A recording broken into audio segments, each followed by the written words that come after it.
जय हिंद, जय संपूर्ण क्रांति, जय समाजवाद, जय संविधान। जनता खबर में आप सभी का हार्दिक स्वागत, वंदन, अभिनंदन है। मैं इंद्र प्रकाश बौद्ध, केंद्रीय चुनाव आयोग के मुख्य चुनाव आयुक्त श्री राजीव कुमार जी ने आज प्रेस कॉन्फ्रेंस कर दिया, तारीखों का ऐलान कर दिया। चुनाव का बिगुल बज गया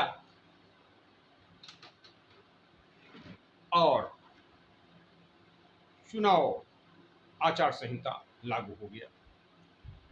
मिजोरम में चुनाव होगा 7 नवंबर को, छत्तीसगढ़ में 7 नवंबर और 17 नवंबर को चुनाव होगा, मध्य प्रदेश में 17 नवंबर को चुनाव होगा, राजस्थान में 23 नवंबर को चुनाव होगा और तेलंगाना में 30 नवंबर को चुनाव होगा। गिनती 30 दिसंबर को होगी। मिजोरम में 40 विधानसभा सीट है, जबकि मध्य प्रदेश में 230 विधानसभा सीट है। वहीं छत्तीसगढ़ में 90 विधानसभा सीट है, जबकि राजस्थान में 200 विधानसभा सीट है, तेलंगाना में 119 विधानसभा सीट है। ये चुनाव की घोषणा को लेकर के रहा। अब चर्चा जो चलल बा कि चुनाव में वोट कैसे दिया जाए, वोट किसको दिया जाए, किन मुद्दों को दिया जाए। मुद्दों पर लोग चर्चा कर रहे हैं कि क्या वोट जात के आधार पर दिया जाए या संप्रदाय के आधार पर दिया जाए या विकास के आधार पर दिया जाए या शिक्षा, रोजगार, चिकित्सा के सवाल पे दिया जाए। ये सब चर्चा चल रही है कि मुद्दा क्या होगा, चुनाव में मुद्दा क्या होगा। इस मुद्दे को लेकर के लोगों में चर्चा भी है, परिचर्चा भी है, उहापोह भी है। देखना होगा चुनाव में कौन सा मुद्दा भारी पड़ता है। कुछ लोगों का कहना छत्तीसगढ़ की विधानसभा से पारित करके वहां की सरकार ने भेजा कि भाई आरक्षण बढ़ाया जाए, अनुसूचित जात, जनजात, पिछड़े वर्गों। अब दूसरे पक्ष ने सवाल ये उठाया कि अब पिछड़ों का आरक्षण कहाँ है, अल्पसंख्यकों का आरक्षण कहाँ है। संख्या तो अति पिछड़ों की भी है, अल्पसंख्यकों की भी है। अब उस पर छत्तीसगढ़ सरकार फंसती नजर आ रही है। छत्तीसगढ़ सरकार के सरकारी पक्षों का कहना है कि बड़ी सरकार का गवर्नर है, माने दिल्ली वाली सरकार का गवर्नर बैठा है छत्तीसगढ़ की राजधानी रायपुर में, और वह महामहिम राज्यपाल जी, हमने जो प्रस्ताव पारित किया है विधानसभा के द्वारा उसको फाइल को आगे नहीं बढ़ाया जा रहा है, मंजूरी नहीं दी जा रही है। इस प्रकार के आरोप प्रत्यारोप का दौर चल रहा है। मध्य प्रदेश में एक आशंका कि जो एक गुट भाजपा में आया था उसको भाजपा से कुछ खास नहीं मिला, तो क्या वह भाजपा से नाराज होकर किसी दूसरी तरफ जा सकता है। राजस्थान में भाजपा की एक महिला नेत्री जो कई बार मुख्यमंत्री रही, कहा जाता है जब जब भाजपा की सरकार बनती है तब तब मुख्यमंत्री वही महोदया होती है, उनको लेकर के भी चर्चा है कि राजस्थान में भाजपा के प्रति विरोध कर सकती है, वह अंदर खाने भाजपा को नुकसान पहुंचा सकती है। पिछले दिनों उन्होंने कुछ दूसरी पार्टी के नेताओं के साथ बैठकें भी किया था और वह बैठकें क्यों गोपनीय बैठकें नहीं हो पाई थी, मीडिया में सब प्रकाशित और प्रसारित हुआ था। ये सब चर्चा चल रही है। तेलंगाना को लेकर के कि वर्तमान सरकार फिर वापसी करती है या कहीं वो पार्टी और अल्पसंख्यकों के वोट में विभाजन होकर के कई कोणों में चुनाव रहेगा तेलंगाना का। इन सब उहापोह की स्थिति बढ़ रही है। यही सब मिजोरम में है। अनुसूचित जनजातियों की संख्या में कौन भारी पड़ेगा, कौन अनुसूचित जनजातियों को जोड़ पाएगा, ये सब चर्चा चल रही है। इसी बीच चर्चा जो चली वो पुराने समाजवादियों को एकजुट करने की भी चर्चा चल रही है। जिसमें जनता दल आई की राष्ट्रीय अध्यक्ष श्रीमती ज्योति किरण सिन्हा की प्रमुख भूमिका हो रही है।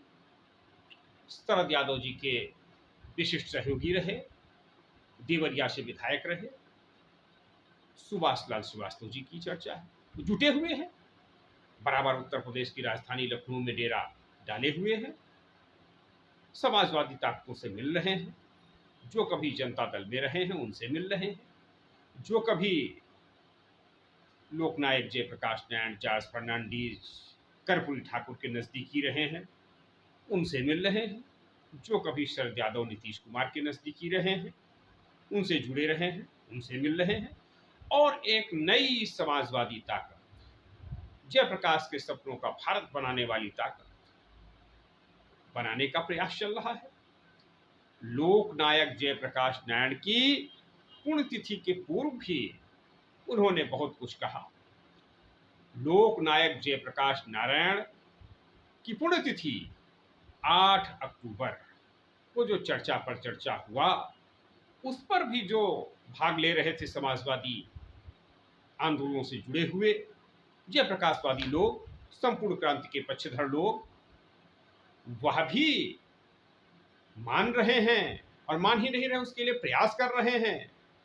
उन सब लोगों ने जनता खबर को बताया, और जनता खबर ने वो आपको भी दिखाया, आप तक पहुंचाया कि एक नया समाजवादी समागम बनना चाहिए, जिसमें इस तमाम समाजवादी ताकतें जो परिवारवाद से विरक्त थी, जातिवाद से विरक्त थी, क्षेत्रवाद से विरक्त थी, जिनको जातिवाद, परिवारवाद, पूंजीवाद छू तक नहीं गया, वो उन समाजवादी नेताओं को आदर्श अपना मानते हुए, उन समाजवादियों को जोड़ते हुए एक ऐसी स्थिति बनाई जाए जिसमें सभी को मान सम्मान मिले, किसी भी प्रकार का भेदभाव न हो, परिवारवाद, क्षेत्रवाद, पूंजीवाद, संप्रदायवाद का बोलबाला न हो, शुद्ध रूप से समाजवाद, शुद्ध रूप से संपूर्ण क्रांति के जो 7 बिंदु बताए भारत रत्न लोकनायक जयप्रकाश नारायण, और 5 जून 1974 को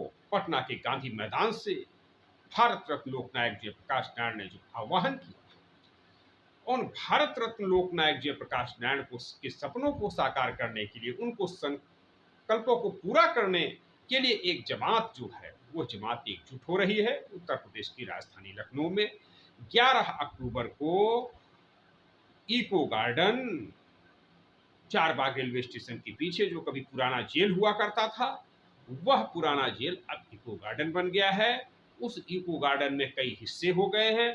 उसमें एक ऐसा हिस्सा है जहां पर आए दिन धरना प्रदर्शन होते हैं, सम्मेलन होते हैं, रैली होती है, लोकतांत्रिक तरीके से लोग बाग अपनी आवाज उठाते हैं।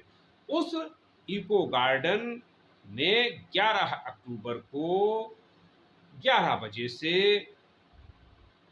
जयप्रकाश मेला आयोजन होगा। जेपी मेला, जेपी जयंती के अवसर पर। जेपी का जन्म 11 अक्टूबर 1902 को हुआ था, बलिया के शताब्दियारा क्षेत्र में, यूपी बिहार के बॉर्डर पर, गंगा नदी के किनारे नजदीक। तो उन लोकनायक जयप्रकाश नारायण की जयंती के अवसर पर तमाम समाजवादी ताकतें, समतावादी ताकतें, जो पूंजीवाद के खिलाफ हैं, परिवारवाद के खिलाफ हैं, वो सब एकजुट हो रहे हैं। देखना है कि क्या कुछ नया कर पाएंगे, लेकिन एकजुट हैं, उत्साह है लोगों में, कुछ कर गुजरने की छटपटाहट है, लोग मेहनत कर रहे हैं। विभिन्न राजनीतिक दलों के लोग, विभिन्न सामाजिक संगठनों के लोग एक साथ आ रहे हैं, एक मंच पर आ रहे हैं, एक स्वर बन रहे हैं। मुख्य विषय शिक्षा के लिए है, चिकित्सा के लिए, सबको शिक्षा मिले, सबको चिकित्सा मिले। और भारतीय संविधान का उदाहरण देते हुए जनता दल उत्तर प्रदेश विधानमंडल के नेता रह चुके माननीय सुभाष चंद्र श्रीवास्तव, भूतपूर्व विधायक देवरिया, ने बताया कि जो स्वतंत्रता संग्राम सेनानी थे, जो देश की आजादी की लड़ाई हुई, उनका भी सपना था सबको शिक्षा, रोजगार, सबको चिकित्सा, सबको सुरक्षा, सबका न्याय। और भारतीय संविधान में इस बात का प्रावधान भी किया गया, सबको रोजगार, सबको शिक्षा, सबको चिकित्सा, सबको सुरक्षा, सबको न्याय, भूमिहीनों को भूमि देने का प्रावधान, आवासहीनों को आवास देने का प्रावधान, इतनी अच्छाइयां भारतीय संविधान में होते हुए भी इस देश के लगभग 125 को 1.25 करोड़ लोग शिक्षा, चिकित्सा, रोजगार, सुरक्षा, न्याय से वंचित कैसे? ये सवाल पूर्व विधायक जनता दल विधानमंडल उत्तर प्रदेश के नेता रहे सुभाष चंद्र श्रीवास्तव ने उठाया। पुण्यतिथि पर तमाम समाजवादी साथी लोग जुटे। वो सब बेताब हैं एक मंच पर आने के लिए, एक साथ आने के लिए, एक राजनीतिक ताकत दिखाने के लिए, एक राजनीतिक ताकत बनाने के लिए, 2024 में एक विकल्प देने के लिए। 11 अक्टूबर को एक प्रकार से विकल्प रैली हो रही है। जो इस देश में विकल्पहीनता की स्थिति बन गई है, उस विकल्पहीनता के लिए Indian national democratic Republican alliance माने इंदिरा गठबंधन, एक तरफ एनडीए गठबंधन, दूसरी तरफ इंडिया गठबंधन। तो नहीं चाहिए एनडीए, नहीं चाहिए इंडिया, हमें चाहिए इंदिरा गठबंधन।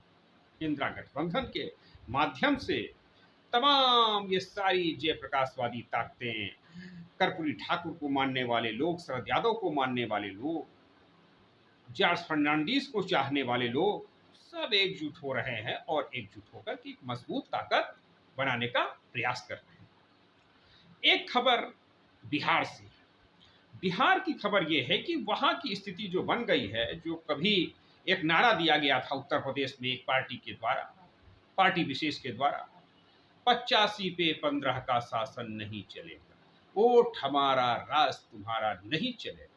खैर, उस पार्टी की सरकार बनी उत्तर प्रदेश में। 80-90 के दशक का वो मजबूत नारा रहा। वही नारा आज बिहार में जो है वो फिर बोल रहा है, 15 पे 85 का शासन नहीं चलेगा, वोट हमारा राज तुम्हारा नहीं चलेगा। अरे 85 कौन है, 15 कौन है? तो ये जो जाति गणना हुई उसमें 15% लगभग यादव समाज की संख्या बता दी। 1-2% जो यादव समाज में नहीं है लेकिन यादव समाज के रहमो करम पर है, ऐसा लोगों का कहना, वह भी उसमें शामिल है। तो 15% लगभग यादव समाज एक तरफ और 85% गैर यादव समाज एक तरफ। ये स्थिति यादव बनाम गैर यादव की लड़ाई बिहार में दिख रही है। बिहार में दिख रही है तो उत्तर प्रदेश भी इससे अछूता नहीं। गाहे बगाहे जो कुछ बिहार में होता है वही फिर यूपी में होता है। यूपी बिहार मिलते जुलते राज्य हैं। यूपी बिहार की सीमाएं भी एक दूसरे से मिल रही हैं। विभिन्न जनपद उनके आपस में मिल रहे हैं।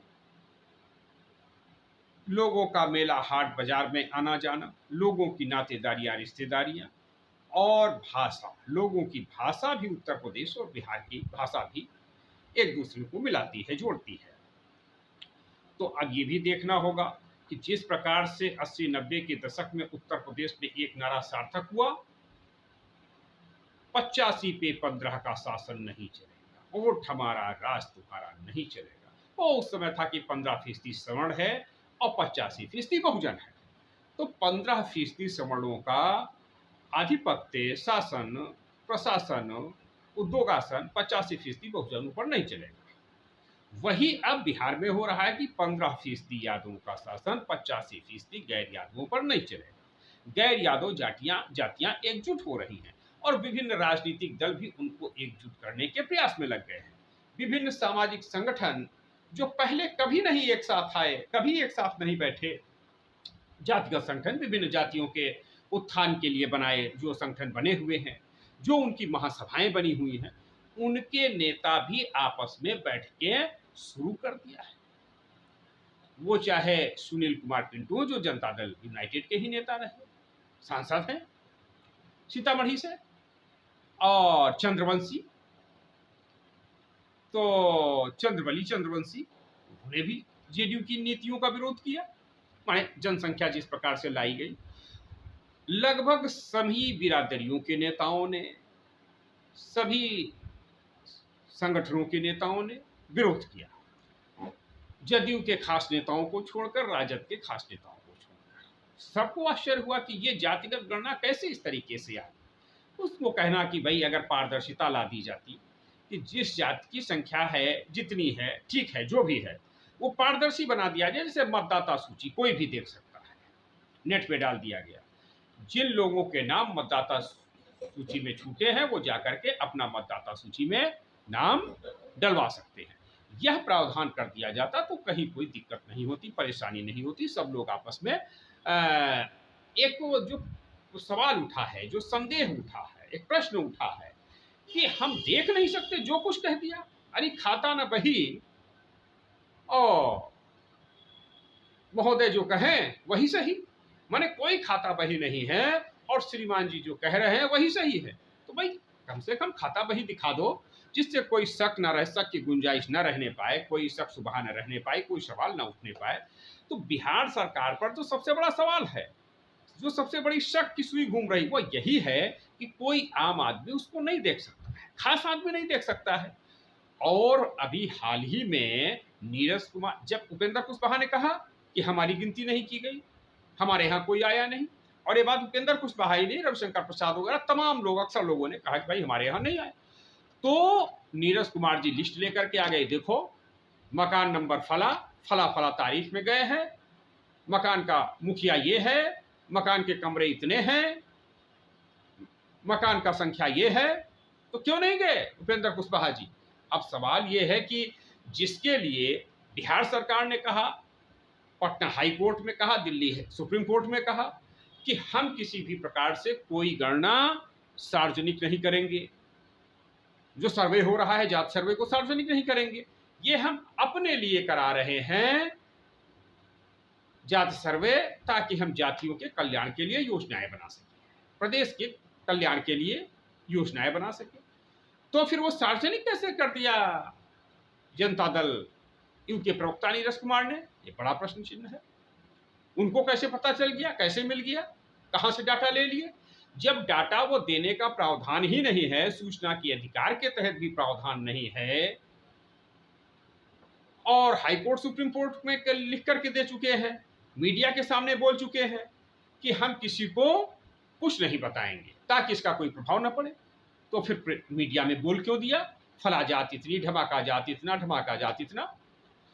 आरसीपी सिंह कहते हैं कि यह एक मानसिक दबाव बनाया जा रहा है, जिन जातियों की संख्या कम है, कुछ लाख में है, कुछ प्रतिशत में है, कुछ हजार में है, उन जातियों को यह बता दिया जाए कि ये छोटका जाति के लोगों, ए थोड़का जाति के लोगों, जिन जिन जातियों की जनसंख्या थोड़ी थोड़ी है, तुम लोग क्योंकि अब राजनीति से छुट्टी हो गई, तुम मेहनत मजदूरी करो, खेतों खलिहानों में काम करो, कारखानों में चले जाओ, अमृतसर चले जाओ, पंजाब चले जाओ, मुंबई भाग जाओ, दिल्ली भाग जाओ, मेहनत मजदूरी करो जाकर के। वहीं बिहार की कुर्सी की तरफ मत देख लेना, तुम राज करने के लिए नहीं हो। क्यों? क्योंकि तुम्हारी तो संख्या इतनी कम है, तुम क्या करोगे राज करके? तुम कैसे चुनाव लड़ोगे? एमपी का चुनाव लड़बा, एमएलए का चुनाव लड़बा, गांव की प्रधानी लड़बा? अरे तुम्हारा वोटे नहीं तो क्या लड़बा? चला चला हटा, चुपचाप खेतों खलिहानों में काम करो, मेहनत करो, मजदूर बनो। यह मानसिकता जो बनाई गई है बिहार सरकार के द्वारा, इस मानसिकता पर गहरा आक्रोश, इसका प्रतिकार हो रहा है, और 85% जातियां, गैर यादव जातियां बड़ी तेजी के साथ लामबंद हो रही हैं। विभिन्न जातियों के नेता जो आपस में बैठ रहे हैं, वो समन्वय कर रहे हैं, बात कर रहे हो। जनता खबर को आप देखिए, जनता खबर में भी कुछ जातिगत संगठनों के नेताओं का साक्षात्कार है, जिसमें उन्होंने कहा है, बताया है बाकायदा जनता खबर से, कि ये आंकड़े झूठे हैं, ये आंकड़े बेईमानी हैं, ये साजिश हैं, ये आंकड़े किसी भी प्रकार से इस पर विश्वास नहीं किया जा सकता है। कुछ लोगों ने 1931 के आंकड़ों का जिक्र किया हुआ है, वो चाहे धानुक महासभा के बात करने वाले राम बदन राय हो, या सुनील कुमार पिंटू हो, या चंद्रबली चंद्रवंशी हो, या अखिल भारतीय कायस्थ महासभा के मनोज श्रीवास्तव, सब लोग अपने अपने हिसाब से बात कर रहे हैं। और अन्य ब्राह्मण समाज, क्षत्रिय समाज, भूमिहार समाज, विश्वकर्मा समाज में बड़ा विद्रोह, लोहार समाज का कहना है कि हमें तो कोड ही नहीं दिया गया, हमारी तो गिनती ही नहीं हो पाई। तो इस प्रकार की जातिगत सर्वे में बड़ी गड़बड़ियां पाई गई हैं, तो उन गड़बड़ियों के खिलाफ लोगों में आक्रोश है। अब ये आक्रोश अगर लामबंद हो गया, कहीं कहीं वो स्थिति बन गई जैसे उत्तर प्रदेश में बनी कि जिस पार्टी ने नारा दिया 85 पे 15 का शासन नहीं चलेगा, वोट हमारा राज तुम्हारा नहीं चलेगा, वो पार्टी सरकार में आई, 4 बार मुख्यमंत्री उस पार्टी ने बनाई, पूरे 5 साल जो है 2007 से 2012 तक का शासन किया। यही नहीं,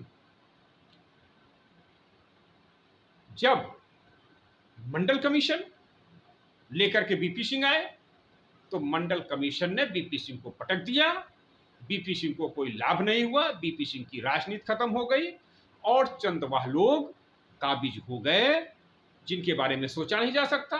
नया नेतृत्व निकल आया, मुलायम सिंह यादव, लालू यादव यूपी बिहार में। तो ये जो चिन्ह निकला हुआ है, जाति सर्वे से जो चिन्ह निकला है, मंडल कमीशन लागू करने से जो चिन्ह निकला, उस चिन्ह ने बीपी सिंह को पटक दिया, बीपी सिंह की राजनीति खत्म कर दिया। बीपी सिंह के बेटे अजय सिंह इलाहाबाद वाले बेचारे चुनाव लड़े विधानसभा का, वो भी हार गए। माने देखिए, जो व्यक्ति उत्तर प्रदेश जैसे बड़े प्रदेश का, जिस समय उत्तराखंड भी उत्तर प्रदेश में शामिल था, उस बड़े प्रदेश का मुख्यमंत्री था बीपी सिंह। डकैतों के संहार के लिए जाना जाता है बीपी सिंह। जेपी ने तो चंबल में जाकर के डकैतों का आत्मसमर्पण करा दिया था, लेकिन बीपी सिंह ने डकैतों से लोहा लिया। बीपी सिंह की सरकार ने डकैतों को मारा गया, मुठभेड़ में मारे गए। इतना चर्चित मुख्यमंत्री वो प्रधानमंत्री बन गया, राजीव गांधी को हटा करके अपने दांव पेच से, सब 3 तिक्रम से, जनता का साथ लेकर के। और उसके बाद उसी मुख्यमंत्री को, उसी प्रधानमंत्री को, उसी नेता बीपी सिंह को लोगों ने बिल्कुल पूरी तरीके से फ्लॉप होते देखा, आउटडेटेड होते देखा। क्या कुछ ऐसा बिहार में होने वाला है कि लालू और नीतीश बीपी सिंह की राह पर चल पड़े हैं? लालू और नीतीश आउटडेटेड होने जा रहे हैं, फ्लॉप होने जा रहे हैं। अगर कहीं ये वास्तव में 85-15 का नारा बन गया, 85-15 का विषय बन गया कि 15% यादव एक तरफ, 85% गैर यादव एक तरफ, अब वो मुख्यमंत्री कौन बनता है, किस पार्टी का बनता है, अलग की बात है। लेकिन जिस प्रकार से उत्तर प्रदेश में 85 और 15 का नारा ने सत्ता बदल दी, व्यवस्था बदल दिया, तत्कालीन व्यवस्था तो बहुत नहीं, लेकिन सत्ता बदल दिया, उसी प्रकार से बिहार में की भी सत्ता बदल सकती है। और जिस 15% यादव की जो दखलंदाजी है, जो प्रभाव है, जो उनके विधायक कितने बारे में है, वो उसी प्रकार से धूल धूसरित हो सकते हैं जिस प्रकार से यूपी बिहार में खास तौर से सवर्ण समुदाय, ब्राह्मण, क्षत्रिय की राजनीति धूल धूसरित हुई मुख्य पदों पर। उत्तर प्रदेश में तो फिर भी राजनाथ सिंह मुख्यमंत्री बन गए, इस समय क्षत्रिय समाज से ही योगी बने हुए, लेकिन ब्राह्मण समाज का नंबर अभी भी नहीं आ रहा उत्तर प्रदेश से मुख्यमंत्री बनने के लिए। ब्राह्मण समाज को मुख्यमंत्री बनाया जाएगा ऐसा कोई राजनीतिक दल बोल भी नहीं पा रहा। कुछ लोगों ने कहा कि 2017 में कुछ लोग ललबलाए, बलबलाए, पकड़ लाए किसको, दिल्ली से शीला दीक्षित को, उत्तर प्रदेश के मुख्यमंत्री बनेंगी। और जनता ने ऐसा दिखाया कि लौट के शीला दीक्षित चली गई और फिर ऐसा स्थिति हो गई कि भगवान चित्रगुप्त को प्यारी हो गई, दिल्ली की भी राजनीति में नहीं रह सकी। इतनी हताशा और निराशा उत्तर प्रदेश के मतदाताओं ने दे दिया कि ब्राह्मण मुख्यमंत्री बनाने के नाम पर। तो ये जो एलर्जी हुई कि नहीं चाहिए ब्राह्मण क्षत्रिय, तो ये एलर्जी खास तौर से बिहार में भी देखी जा रही। नहीं चाहिए यादव कुर्मी, कुर्मी की संख्या कम आई है जाति गणना में, इसलिए कुर्मी समाज पर लोग तवज्जो भी नहीं दे रहे हैं। और सतीश कुमार जैसे कुर्मी नेता भी इसकी आलोचना कर रहे हैं।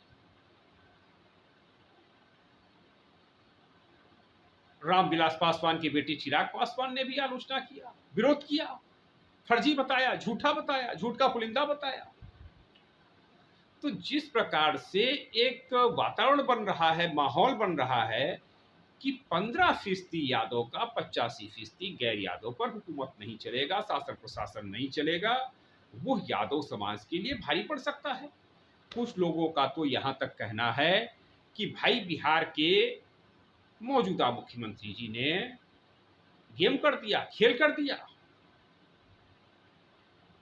अगर लालू यादव जी ने राहुल गांधी को चंपारण का मीट बनाना सिखा दिया, अकेले बुला करके खिला भी दिए, सिखा भी दिए मीट बनाना, नीतीश को नहीं बुलाए, नीतीश को संयोजक नहीं बनवाए, तो नीतीश ने खेला कर दिया।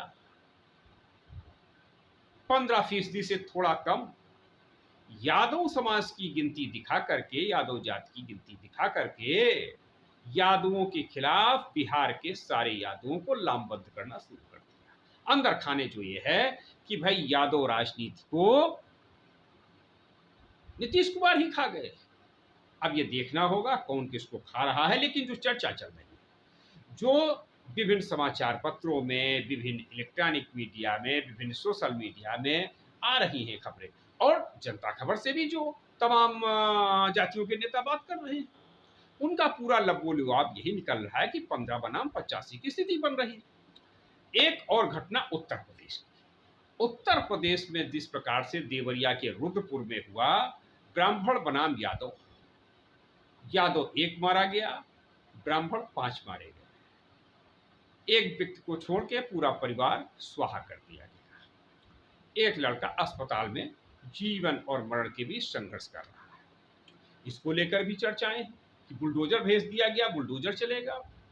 तो सवाल ये भी उठ रहा बुलडोजर पर कि बुलडोजर क्या किसी का घर गिराने से ही न्याय हो जाएगा? जो स्थानीय स्तर के अधिकारी लिप्त थे, कर्मचारी लिप्त थे, उनके घरों पर बुलडोजर क्यों नहीं चल रहा है?